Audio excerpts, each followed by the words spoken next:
In this African folktale, one stolen calabash condemned a kingdom, and only one girl could end the curse. Once upon a time, in the heart of an ancient Nigerian land where red earth stretched wide beneath the sun and tall iroko trees whispered secrets to the wind, there stood a prosperous village called Umuchelu. It was a place where dawn arrived gently, where farmers sang as they worked the soil, and where children laughed freely, their feet dusty but their bellies full. Travelers who passed through Umuchelu often wondered why this village never knew famine, war, or plague, even when neighboring lands struggled. Many called it fortune. Others called it destiny. But the elders knew the truth.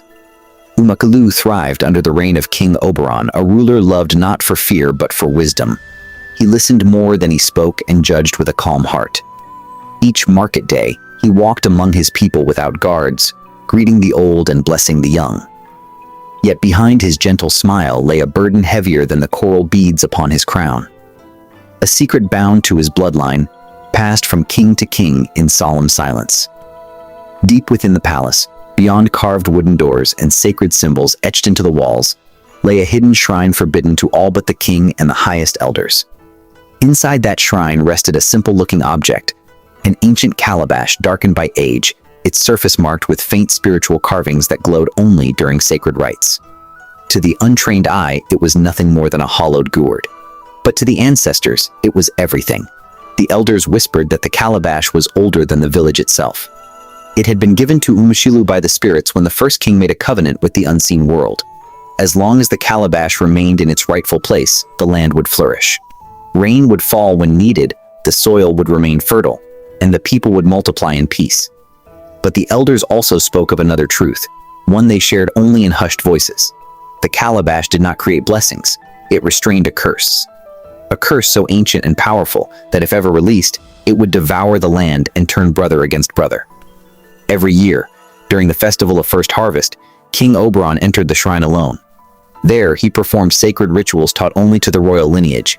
He never spoke of what he saw or heard inside, but when he emerged, his eyes often carried a weight that no feast or music could lift. Still, the people celebrated, unaware of how close they always were to ruin. As seasons passed, subtle signs of unease began to creep into Umuchelu. Small enough to be ignored, yet strange enough to unsettle the elders. Chickens refused to enter certain parts of the forest. The sacred river murmured at night as though mourning. A few elders began having the same troubling dream, a calabash rolling across dry earth, spilling darkness instead of water. King Oberon felt it too. Some nights, he awoke drenched in sweat, his heart racing, the echo of ancestral voices ringing in his ears. When he consulted the elders, they exchanged uneasy glances but said little. Balance, they insisted, was delicate. And delicate things could shatter if spoken of too loudly. Unbeknownst to them, the spirits were not the only ones watching. Beyond the borders of Umuchelu, in a neighboring land that had slowly withered under poor harvests and internal strife, ruled Chief Bakari. Once respected, Bakari had grown bitter as his people suffered while Umuchelu prospered. Each season, traders returned from Umuchelu with stories of overflowing barns and peaceful nights. Each story tightened Bakari's chest with envy. What magic feeds their land while mine starves? He often asked, pacing his palace like a caged leopard. His answer came one night through forbidden knowledge. Ancient texts, stolen chants, and whispers from dark places. Bakari learned of the mystical calabash and the power it held. Not understanding its true purpose, he believed it to be the source of King Oberon's strength. And in his heart, ambition drowned caution. Back in Umuchelu, as the moon rose full and pale over the village, an old elder named Nwoye stood before the king inside the shrine. His voice trembled as he spoke. "My king," he said, "the ancestors are restless. The calabash grows uneasy." King Oberon's hands tightened at his sides. "What must we do?" Nwoye shook his head slowly. "We must pray, and we must watch. For when envy walks freely, even sacred walls can be breached." That night, the wind howled louder than usual, rattling rooftops and extinguishing cooking fires. Dogs whimpered. Somewhere in the forest, an owl cried out. A sound the elders feared. Deep within the palace shrine, the calabash pulsed faintly, as though sensing a distant threat. And far away, under the same moon, Chief Bakari smiled for the first time in many seasons. for destiny had begun to move. And in its shadow, a single calabash held the fate of an entire kingdom. The night after the elder's warning did not arrive gently. Dark clouds gathered above Umuchelu, swallowing the moon and pressing heavily against the sky. The wind moved in uneasy circles, carrying with it the scent of damp earth and something older. Something restless. Even the crickets, which usually sang boldly after dusk, fell silent as though the land itself was holding its breath. Within the palace walls, King Oberon lay awake. Sleep refused to come. Each time he closed his eyes, he saw the calabash rolling across dry soil, its lid cracking open as black smoke poured into the air. He rose from his mat and paced slowly, his bare feet brushing against the cool floor. Deep down, he felt it. The fragile balance his ancestors had warned him about was thinning like a worn rope. Unbeknownst to him, danger was already moving. Far beyond the village borders, Chief Bakari stood at the edge of a forest, cloaked in dark robes, his eyes glinting with purpose. Before him knelt two men and a woman, followers bound by fear and promises of power. Between them burned a small fire fed by strange herbs. Bakari lifted his hands and murmured ancient words that did not belong to the light. The spirits of night, he whispered, blind those who guard what I seek. As the final chant left his lips, the fire hissed and died. Somewhere in the distance, thunder rolled, low and menacing. Back in Umuchelu, the palace guards began to feel heavy in their limbs. One by one, their eyes drooped. Spears slipped from hands. Sacred charms tied around their arms dimmed as if drained of strength. Within moments, the great palace, once alive with protection, fell into an unnatural stillness. From the shadows, figures moved. Bakari's men slipped through the palace grounds like spirits, their footsteps silent, their faces hidden. Doors that had never opened without permission now yielded easily. The sacred symbols carved into the shrine flickered, struggling to hold against the dark force pressing upon them. Inside the shrine, the air thickened. The calabash trembled on its stand, emitting a low hum as though crying out. Its carvings glowed faintly, warning of violation. For a moment, Bakari hesitated. A sharp pain shot through his chest and a voice, not human, whispered inside his mind, "Turn back." But envy is louder than wisdom. With a snarl, Bakari reached forward and seized the calabash. The moment his fingers touched it, the shrine shook. A sudden gust of wind slammed the doors shut behind them, and a chilling cold spread through the room. One of Bakari's followers screamed and collapsed, clutching his chest. But Bakari did not look back. "Power does not belong to cowards," he muttered. Clutching the calabash tightly, he fled into the night. At dawn, Umuchelu awoke to a different world. The sun rose harsh and unforgiving, its heat biting even in the early hours. Farmers who stepped into their fields gasped in horror. Leaves had curled overnight, their green drained as though sucked away. The sacred river flowed sluggishly, its once clear surface clouded. Chickens refused to leave their co-ops, and babies cried without comfort. Inside the palace, a scream pierced the morning air. The elders had gathered at the shrine, and there, before the empty stand, they froze. The calabash was gone. King Oberon arrived moments later. He took one look at the vacant space and staggered back, his face drained of color. The weight he had carried all his life crashed down upon him in that instant. "It has begun," Elder Nwoya whispered, his voice shaking. "The curse has been disturbed." As if summoned by those words, thunder cracked overhead. A sudden gust swept through the palace courtyard, sending dust spiraling into the air. Women began to wail. Men fell to their knees. The fear that followed was raw and immediate, spreading faster than fire through dry grass. By midday, the first child fell ill. By evening, the sky darkened unnaturally, though no rain fell. And far away, in his own palace, Chief Bakari placed the calabash before him. Its surface pulsed softly, warm and alive. He smiled, believing he had finally claimed the source of Umuchelu's greatness. He did not notice the thin crack forming along its side. Nor did he hear the ancestors laughing softly in the darkness. For the theft of the calabash had not stolen power alone, it had awakened something far more dangerous. And in Umuchelu, as night fell once more, the people realized with growing terror that whatever protected them for generations was now gone, and the land would demand its price. Night fell heavily upon Umuchelu, pressing down on the village like an unseen hand. Fires burned low, and doors remained shut long after sunset. Where laughter once echoed, silence now ruled. The theft of the mystical calabash had not only stolen protection, It had stolen peace. Inside her small clay hut at the edge of the village, Adira tossed and turned on her mat, sweat soaking her skin. Since dawn, her chest had felt tight, as though invisible hands were squeezing her heart. The air around her shimmered faintly, and whispers crept into her ears, calling her name in voices both ancient and urgent. Adira was no ordinary girl.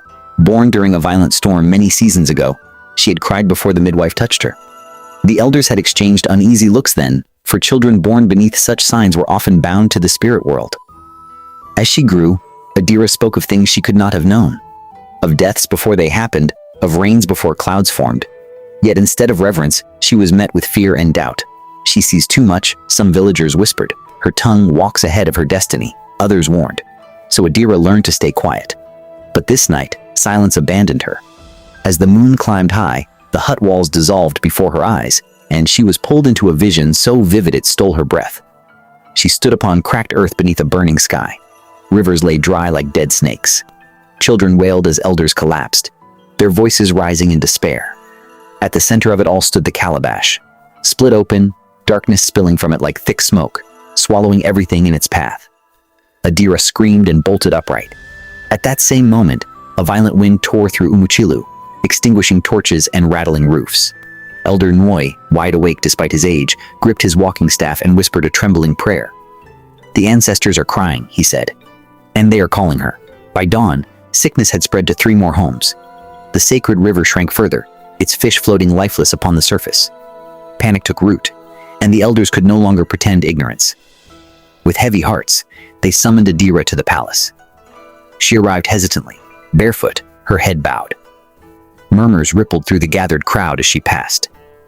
Some looked at her with hope, others with suspicion. King Oberon watched her closely, his weary eyes searching for truth. "Child," he said gently, "tell us what you see." Adira raised her head slowly. Her eyes, usually soft and uncertain, now glowed with a quiet intensity. "The calabash has been taken beyond our land," she said. "And with it, the seal that bound an ancient curse." Gasps echoed through the courtyard.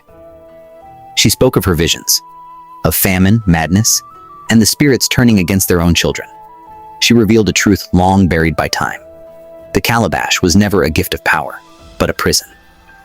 A prison holding a force born of betrayal between the living and the dead. Only rituals performed by the rightful guardians had kept it silent. "And now," she whispered, "it is waking."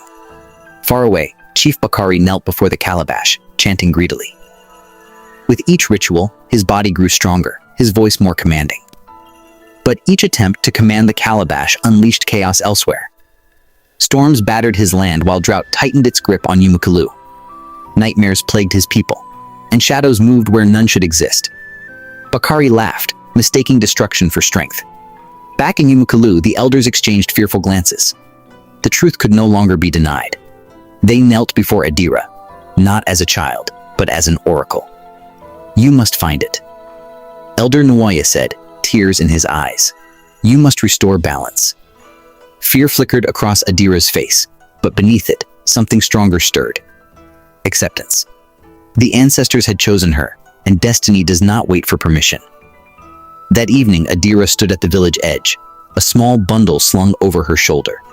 The forest beyond loomed dark and alive, its trees whispering warnings.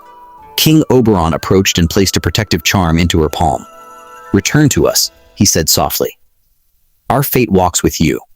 As Adira stepped into the shadows, the wind carried a single ancestral whisper through the trees. "Only truth can defeat greed." And with that, the young oracle vanished into the night, walking toward danger, toward destiny, and toward a calabash that now threatened to destroy them all. The forest did not welcome Adira. As she moved deeper into its shadows, the air grew thick and heavy, pressing against her chest. The trees twisted unnaturally, their roots crawling above the earth like giant serpents. Strange eyes glowed briefly from the darkness, watching her every step. Fear threatened to slow her feet, but the voices of the ancestors whispered steadily in her ears, guiding her forward. "Do not turn back," they murmured. "Balance walks with courage." Days passed as Adira journeyed beyond familiar lands. Hunger gnawed at her, and sleep came only in fragments, haunted by visions of Umuchelu's suffering. Each night, she felt the calabash calling, its presence heavy, angry, and wounded. The closer she drew, the louder the whispers became until they roared like thunder in her mind. At last, she reached Bakari's land. It was a place stripped of harmony. Crops lay flattened by storms, homes cracked by tremors, and the people moved like shadows, their eyes hollow with fear. At the center of the chaos stood Bakari's palace, towering and dark, its walls scarred by strange symbols etched during forbidden rituals. Inside, Chief Bakari stood before the Calabash. The once smooth surface of the gourd was now veined with glowing cracks, pulsing violently as dark energy seeped into the air. Bakari's face glistened with sweat, his eyes wild with obsession. "More," he demanded, chanting louder. "Give me more." The ground trembled in response. Before the final words could leave his lips, a calm voice cut through the chamber. "Enough." Bakari spun around. Adira stood at the entrance, small and unarmed, yet unshaken. For a moment, he laughed. "They sent a child?" he scoffed. "Do you think courage alone can stop destiny?" Adira stepped forward, her voice steady. "This is not destiny. This is greed." The Calabash let out a deep, mournful hum. The chamber shook, and ancestral voices filled the air. Angry, sorrowful, awakened. Bakari's laughter faltered. "You do not understand its power," he growled. "It belongs to whoever can command it." Adira shook her head slowly. "It was never meant to be commanded. It was meant to be respected." The Calabash erupted with blinding light. Shadows poured from its cracks, swirling violently around Bakari. He screamed as the force he sought to control turned against him, wrapping around his body like chains. "No," he cried. "I am its master." The ancestors answered. "You are its warning." With a final thunderous roar, the darkness collapsed inward, consuming Bakari in a blinding flash. When the light faded, he was gone, reduced to ash upon the stone floor. The Calabash fell silent, rolling gently to a stop at Adira's feet. She knelt, trembling, and placed her hands upon it. "I will return you," she whispered. "I will restore balance." For the first time since its theft, the Calabash grew warm. Not with rage, but with peace. As Adira lifted it, the skies above Bakari's land cracked open. Rain poured down, washing away darkness, cooling scorched earth. Far away in Umuchelu, the same rain began to fall. The sacred river swelled. Crops drank deeply. Sick children stirred and opened their eyes. When Adira returned to Umuchelu, the village gathered in silence. Mud clung to her feet, and exhaustion weighed heavily upon her, but she stood tall. As she placed the Calabash back upon its sacred stand, the shrine glowed with ancestral light. The air softened. The land breathed again. King Oberon knelt before her. From that day on, Umuchelu was changed, not by fear, but by understanding. The elders taught the young not only the rituals, but the meaning behind them. Power, they learned, was never owned. It was borrowed, and only by those who honored balance. Adira was no longer doubted. She became the guardian of the sacred shrine, a bridge between the living and the ancestors. And the Calabash remained where it belonged, silent and watchful. For the people of Umuchelu would never forget the lesson carved into their history. Greed awakens destruction, but respect preserves life. And so, the kingdom endured. Strong not because of magic alone, but because it remembered. What did you get to learn from this story? Kindly drop your thoughts and questions below. Do well to hit the subscribe button to see more emotional and exciting stories like this on Folktales by Siri.